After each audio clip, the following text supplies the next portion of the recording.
And we are back, and we just finished another contender in the Oscars race this year, 2023's All of Us Strangers, rated R, with a runtime of 1 hour and 45 minutes. This is, I think, still in theaters, but we caught it for streaming on Hulu, but it's also to buy rent on Prime. This is from director Andrew Haigh, with writing credits to Andrew Haigh and Taichi Yamada. I apologize if I've mispronounced anyone's name. This is the story of Adam, played exquisitely by Andrew Scott, just a loner, right? A loner who is, I don't know, he's still grieving for parents that he lost as a young man, and he seems to be very cut off from the world, and it's almost like he purposely isolates himself. It's interesting, when we first come into the story, he's living in a building. It might be a new construction, and there aren't many tenants in there. I feel like there's only two, him and Harry, but it's a big building. It's a big building, yes. And there's I guess a fire alarm that goes off, and he goes downstairs, I guess, following protocol, because I think Adam is also follows the rules kind of guy. And he looks up and he sees somebody in a window. And then when Adam goes back to his apartment a few minutes later, there's a knock on the door, and we're introduced to the Harry character, also exquisitely played by Paul Mescal, as the neighbor from the 6th floor who caught Adam checking him out, and is a little bit drunk and wants to make a connection with Adam. That bottle looked almost empty. Yeah, and wants to make a connection with Adam.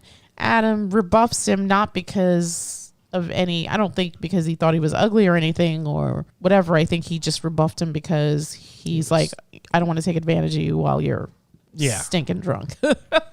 So from there we go to, prior to this, we actually see Adam like struggling to write. Looks like he's a writer. He's writing a screenplay. Yeah. Remember that format in film school? Yep. All we know about the screenplay is it takes place in the 80s. Yes. Because he actually writes the year of when it's happening. And then, so then the fire thing happens, and then Adam decides to go home, and lo and behold, his parents are there. Yeah. And from there, just as they were when he was 12. Exactly. But nothing's changed. But while they have not changed physically, and the house is the same, they recognize him as their son, even though he's now adult. In his 30s. Yeah. And it's not like as though they're like flabbergasted or they're wondering what's going on. It's just, oh, this is great. This is amazing. We want to hear everything about you. And so he goes to his parents' house, and the first person he meets is his dad. And I think in the beginning you're kind of led to believe that maybe this is somebody cruising, out cruising, that he's heading for a hookup or something. Yeah.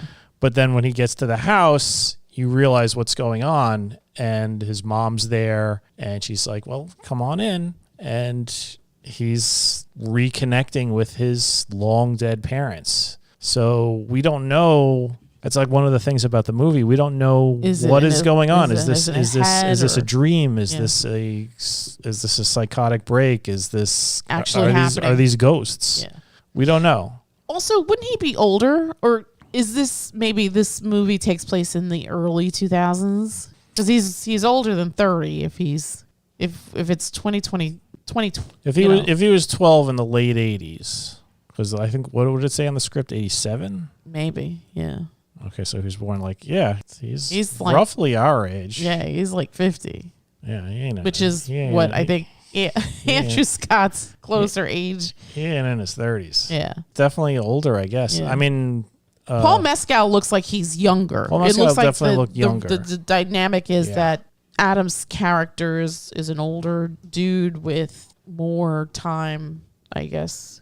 I mean, I got to be honest, I have no idea when this film is actually supposed to take place. I don't either. There's no markers for it. There's no markers for it. Nobody's playing music on their phone or using cell phones. They're playing records. Yeah. Everybody's playing records. Right, which is not really the 2000s. And then when he goes home, his house is 87 house. Right. Yeah. And there was another thing compounding this. They had flat screen TVs. They did have flat screens, which is a 2000 thing. Yeah. So another thing that really struck me about the Adam character is this shroud almost of loneliness that covers him constantly. And it's even more, gets hammered home more just by the loneliness in the landscape. Even in the scene with the fire drill or whatever you want to call it, there weren't a lot of people outside. The building is vacant for the most part. He was really the only person that you see walking out of the building. There was a couple there towards the left, but who knows if they even lived in the building. Right. There was nobody in the lobby. There's even when he's on the train. Even when he looks up at the side of the building, you see the light from Harry's apartment. And then 27, which is his. Maybe there was his apartment that had a bit of a light, and maybe there was like one other. Yeah. Maybe. But even on the trains, when he's going to and from the parents' house, it didn't seem like he was never in rush hour. The streets were never, and this is London we're talking about, which is like the hub. Yeah, the only time there was a crowded train scene and I don't even know if that was a dream or a hallucination or whatever, when he was on the train and he thought he saw Harry in the other car. Right. Because he was like sort of fading in and out, or like coming in and out of different bits of consciousness, I guess. Yeah. He was on the train. He was like tripping or. Yeah. Because that happens after that scene in the club, right? Yeah. There's definitely a lot of like ambiguity as far as what is real and what is not real. Right. And I think that's part of the storytelling. I don't think the filmmaker wants you to have your own interpretation of this. I think that I feel like this feels deeply personal, and I think that oftentimes we hear that people write what they know, write what they've experienced, right? Because that's the thing that you understand. So I think here too, I think the filmmaker and the writers just give you enough, because I think the point of the story is to present to you this life in motion where this man is sort of stuck because maybe he's never fully dealt with the grief of the loss of his parents. I mean, that's traumatic. Even if he didn't have a great relationship with his parents, he loses both of his parents, his mother and his father, on this particular night. And things will never be the same.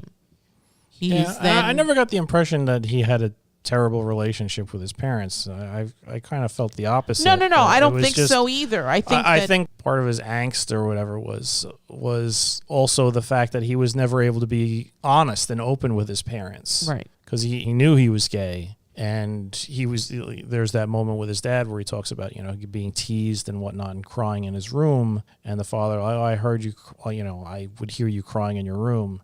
And then he asked, like, if you heard me crying, why didn't you come in? Yeah. And it was awkward for the dad, right? Because it was like. Well, his parents were grown-ups in the 80s, and it was like. It was different. This is a totally different time. Right. It was. The scene with the mother, right? Where she's. The mother. She didn't take the news of his gayness well. It wasn't as bad as it could have been. I mean, we've seen and heard way worse things. I mean, I think the thing that bothered her more than anything was that he didn't want to get married. That it wasn't that his adulthood wasn't going to fit this sort of mold that she had imagined it being, right? Where he would have a wife and kids, right? And it would just be the Norman Rockwell sort of life. Mm-hmm. And I think the father was pretty spot on when he was like, oh, well, once she realizes it's not really about her, she'll come around. And yeah, that is the case. Right. They weren't bigots that you see and hear about. You always hear the worst case scenario in the world where it's just like, sodomites and burn in hell and stuff like that. This was new terrain. It was just like, but that's not proper. Yeah. But that's another thing that was funny was he's basically telling them, well, it's different. It's different now. It's not the same. I could be open about it and walk down the street and not be harassed or attacked. Mm-hmm. I mean, that stuff still happens. Sure. But it's not like it was back in the 80s. No. And they briefly... seriously, just look at mainstream teen movies in the 80s. Oh, my God. Awful. The F word, not the derogatory slur, is just flowing. Yeah. Even when it's not being directed at a gay person. It's just this terrible thing. And God forbid you call somebody that's like a declaration of war. Yeah. That's like the glove slap in the cheek. You're going to brawl after that. How dare you? Yeah. Nobody talks about my manhood like that. Right. And that was the 80s. And on top of that, then you have the AIDS. Right. And it's just sort of like nobody really knows what's going on. Right. I remember hearing stories because I like my mom went to like a lot of she studied like psychology and whatever, and she'd go to like these like lectures and whatnot, and also just like groups where there would be like people there who were like just incredibly paranoid. Sure. And they'd be thinking that it's a thing that could like literally jump on you, and just you can get it if you still wipe down that toilet seat. Sure. And don't share Combs, and it's like it's lice or something. It was crazy. There was a lot of misinformation about what was going on, and it was everywhere. It was the gay people's fault. That's where it's God's punishment or some horseshit like that. Yeah. So as far as being parents from the 80s, they took it kind of well, and especially the dad, who it was funny because he was just like, I always knew you were a little fruity or whatever he said. I think we both laughed. And it was because what was it? Because he couldn't throw a ball. You couldn't throw a ball, and he's like, "Oh, that's kind of stereotypical." He's like, "Well, can you throw a ball?" And he's like, "No." And he's like, "See." Yeah.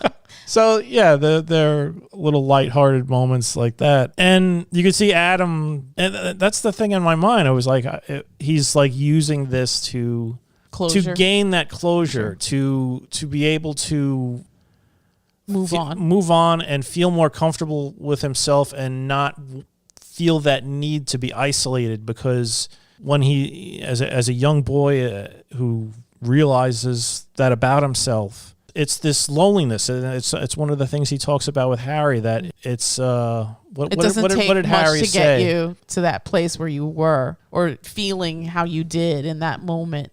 Is that the scene? No, he says something along the lines of like putting a name to it just makes. Oh, Harry says that to Harry says it to Adam. That he always felt out of place in his family, that he never felt, and he doesn't go home, and that being gay was its own loneliness, and it was like a way of putting a name to it, but it didn't really answer all of the loneliness accompanied him. It's like putting a name to it didn't take you away from that edge. Yes. Yeah. Or whatever, or however he put it. Yeah.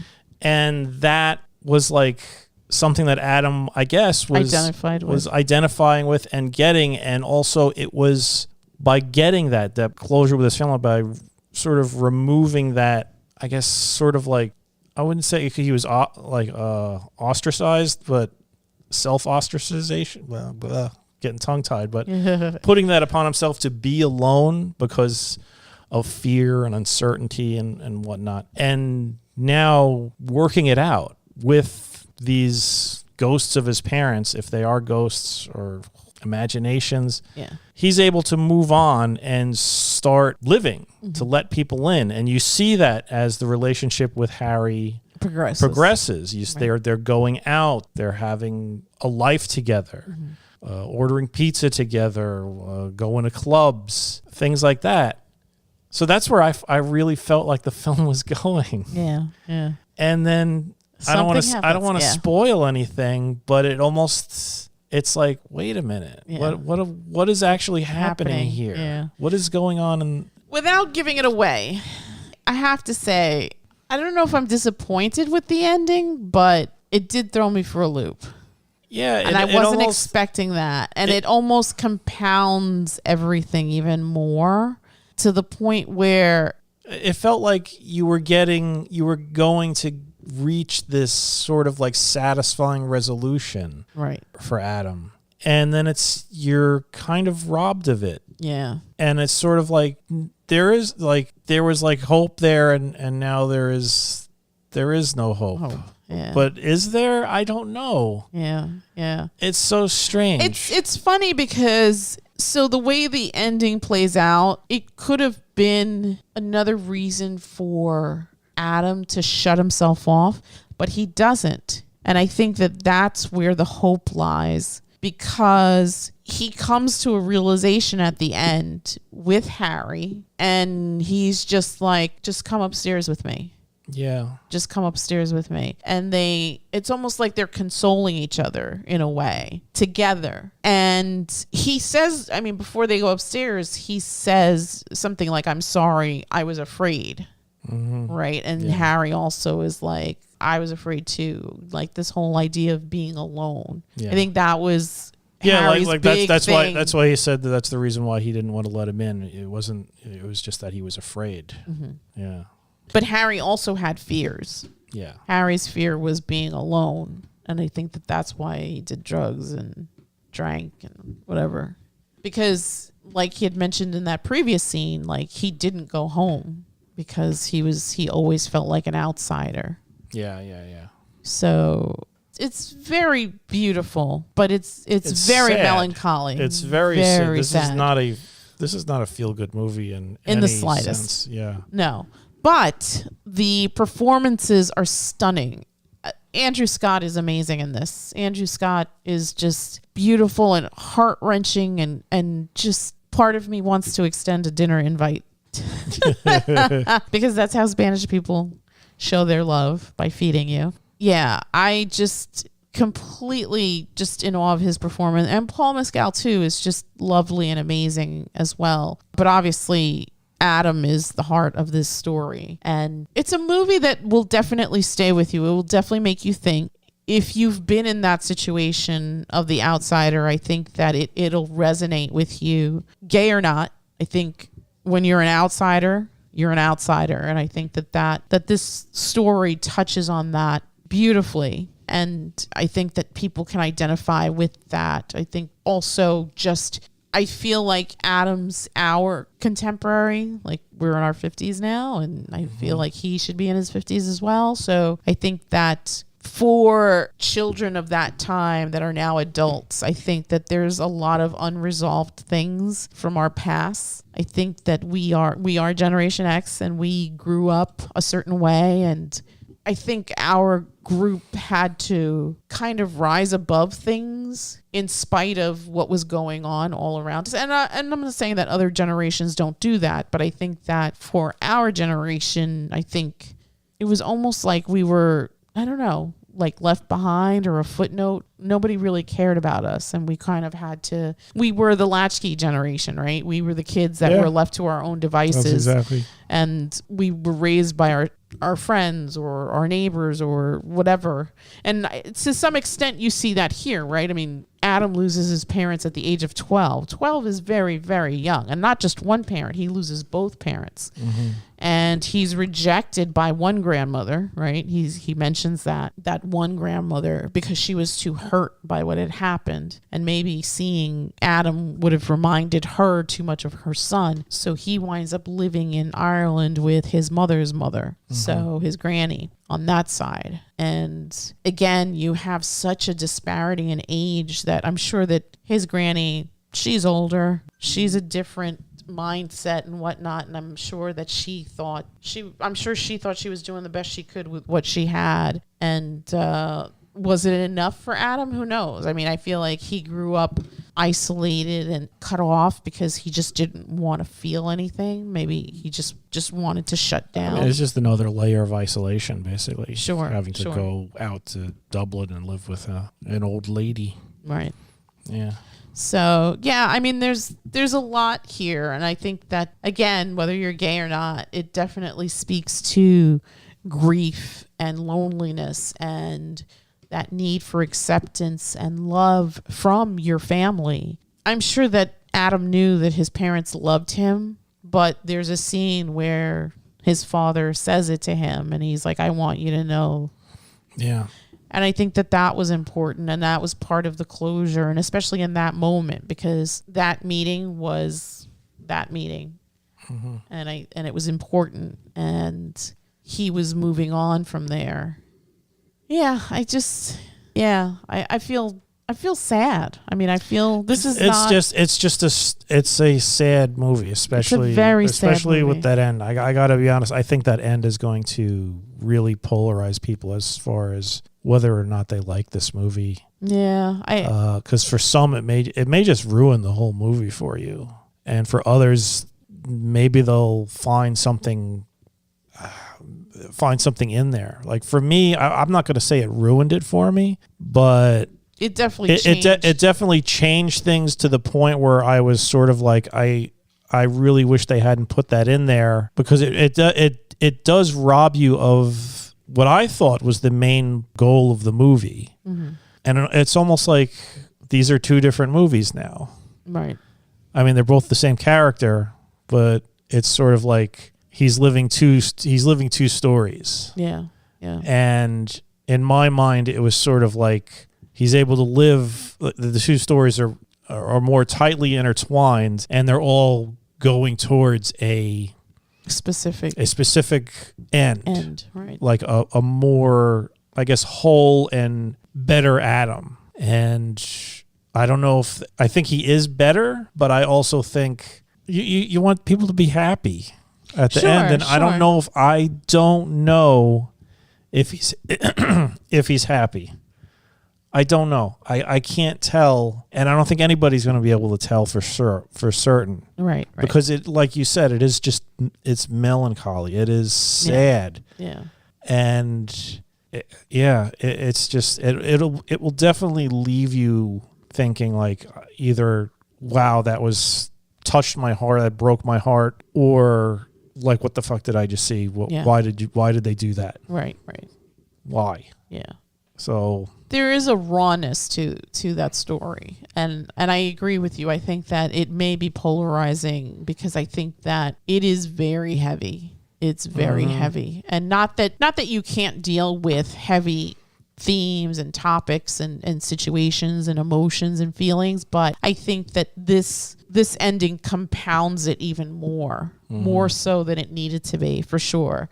I think with the previous scenes, you want Adam to have that closure, and he does to an extent, but now you've thrown in another layer to the story at the end, and it changes the story for sure. Yeah. I don't hate it, but I wasn't 100% on board with the end. I was like, wait, what? That was my reaction too. Wait, what just happened? Yeah. Like, this can't be. Yeah. And it was interesting because prior to that, you find out that Harry does drugs, like not just like a little bit extra Tylenol or Sudafed. It's like hard drugs. He's doing like hard drugs. You see it in that one scene, and there's like some, I don't want to give anything away, but that part really wasn't part of their relationship. It wasn't? Not like at the very end when you see stuff, but all the stuff you see at the end isn't part of their relationship. True. So yeah, he definitely did drugs, but you don't really see, like, it's not like as though this is like a Sid and Nancy type story. No. It's not really that the drugs aren't really relevant at all to the story. Fair, but when that is introduced in my mind, I'm like, oh no. This isn't end well now. You could probably maybe get a little scared that, oh, this is going to turn into that kind of story, but no, it's not. It's kind of irrelevant, and I think it just adds another layer of ambiguity into the whole thing of what is Adam's reality. Right. Like, how is Adam's reality being constructed? Why are these things happening? Right. Because, like I said, this is very open to interpretation. Yes. And I honestly don't believe there is any clues in there or anything where you could be like, oh, well, if you, because of this means that it is some sort of supernatural thing, or if it is a mental thing, or it is some sort of hallucination from a substance. You never get anything, or a dream. It's just, there's something, he's seeing stuff that I don't believe other people are seeing. Mm-hmm. And how, as far as the scope of that, like, is everything in his head? Like was he sitting in a restaurant with his parents? Did his dad buy a pack of cigarettes from a grocer? Was any of that, or was it just him sitting by himself? We don't know. There is no clue as to what exactly is going on, and you'll never figure that out. I don't believe you will. Right. So, yeah. 1 to 10, what would you give this film? This is such a weird film because it's like there's so much ambiguity. If the ending didn't happen, I'd probably give it a 7. Oh, really? I would have given it an 8, but because of the ending, it knocked it down a little. You know what? Maybe I would have given it an 8. The performances are strong. The performances are great. The dialogue is great. I mean, it's not a big piece. It's just mainly 4 characters, and all 4 get their moments, and it's lovely and heartbreaking and beautiful and sad and funny at times and messy like life. And I think that the representation of the parents is very spot on of people of that time. Yeah. And things that parents would say to their children.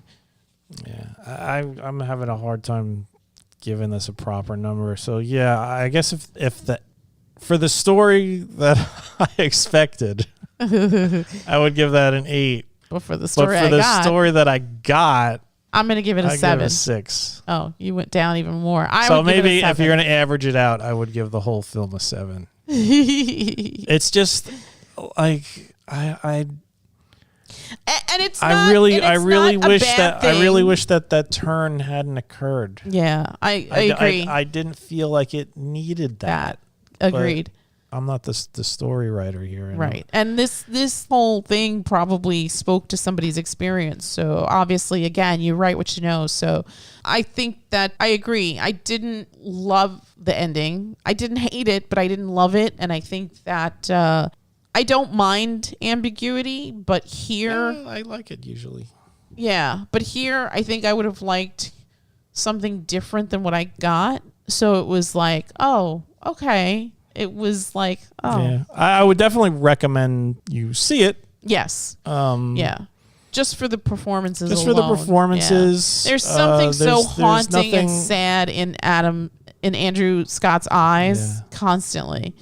And he's magnificent. It's like one of those films you watch it and you really need to judge for yourself just based upon that ending. Mm-hmm.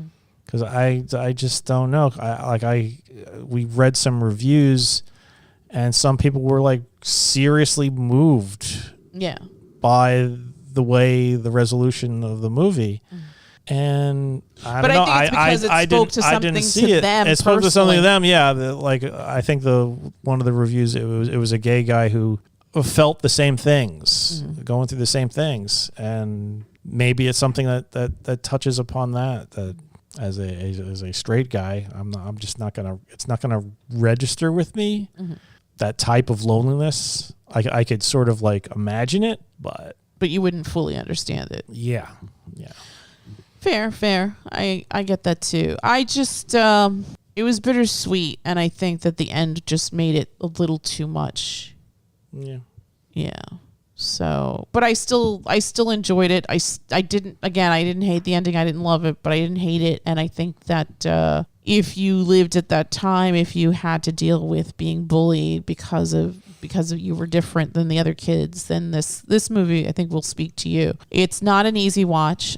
As a person who would be gay, I think that this would be a tough watch, especially coming from that vantage point, coming from that age group, experiencing that life during that time. I think it might be a hard sit, and just being bombarded by like even the music, just because that was very true to the time, the soundtrack of this film, and just the things that came out of like the mother's mouth and the father's mouth. A lot of that felt very rooted in reality, and that gave it more of a punch.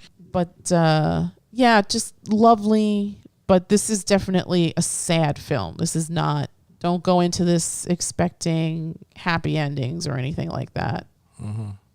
Yeah, I think I'm going to think about this one for a while too. This was really, really well done. Really well done. All right. So again, 6, 7, It is currently for stream on Hulu. If you haven't seen it, go check out 2023's All of Us Strangers, which is also a great title because I think it speaks to that whole experience. And like Harry's character said, being alone even when he's with his family, always feeling like the odd one out. Again, 2023's All of Us Strangers, rated R, with a runtime of 1 hour and 45 minutes. This is from director Andrew Haigh, with writing credits to Andrew Haigh and Taichi Yamada. All right, and that's it from us, and we will bid you all a Good night. good night.